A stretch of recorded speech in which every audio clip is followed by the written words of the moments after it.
ನೋಡಿ ಸ್ನೇಹಿತರೆ, ಇದು ಗುಟ್ಕಾ, ಇದರ ಹೆಸರು ವಿಮಲ್ ಅಂತ. ಇದೇನಾಗ್ತಾ ಇದೆ ಅಂದರೆ ಇವಾಗ ಭಾಳಷ್ಟು ಸಮಸ್ಯೆಗಳು ವಿಮಲ್ನಿಂದ ಬರ್ತಿದ್ದಾವೆ. ಏನು ಸಮಸ್ಯೆ ಅಪ್ಪ ಅಂದರೆ ಇದು ಮಾರದೇ ಒಂದು ಟೆನ್ಷನ್ ಆಗಿಬಿಟ್ಟಿದೆ. ಇದು 5 ವಿಮಲ್ ತೊಗೊಳ್ಬೇಕಂತೆ.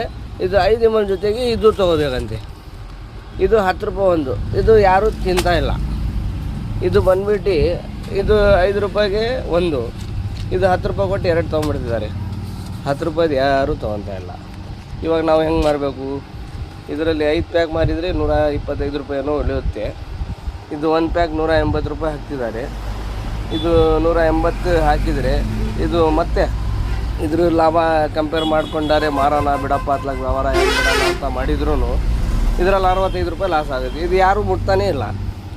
ಇವಾಗ ಹೆಂಗೆ ಇದು ಮಾರಬೇಕಂತ ಅರ್ಥ ಆಗ್ತಿಲ್ಲ.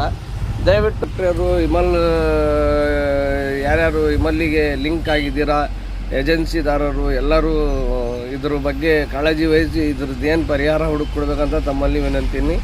ಇಲ್ಲ ಅಂದರೆ 5 ರೂಪಾಯಿ ವಿಮಲ್ ತೆಗೆದೇ ಬಿಡ್ರಿ. ಬರೀ 10 ರೂಪಾಯಿದು ಮಾರ್ರಿ. ಕಸ್ಟಮರ್ ತಿಂದರೆ ತಿಂತಾರೆ, ಬಿಟ್ಟರೆ ಬಿಡ್ತಾರೆ. ಆ ಥರ ಮಾಡಿ. ಇವಾಗ ಏನು ಮಾಡಬೇಕಂತ ಅರ್ಥ ಆಗ್ತಿಲ್ಲ. ಬರೀ ಲಾಸ್ ಮೇಲೆ ಲಾಸ್ ಆಗ್ತಾಯಿದೆ. ಇವಾಗ ಮಾರೋದು ಬೇಕು, ಮಾರೋದು ಬಿಡಬೇಕು ಗೊತ್ತಾಗ್ತಿಲ್ಲ. ಏನು ಮಾಡೋಣ? ಈ ಥರ ಸಿಚುವೇಷನಲ್ಲಿ ತಂದಿಟ್ಟಿದ್ದೀರಿ ನೀವು. ಇವಾಗ 1 ಪ್ಯಾಕಿಗೆ ನೀವು ಕೊಡ್ತಾ ಇರೋದು 25 ರೂಪಾಯಿ ಲಾಭ.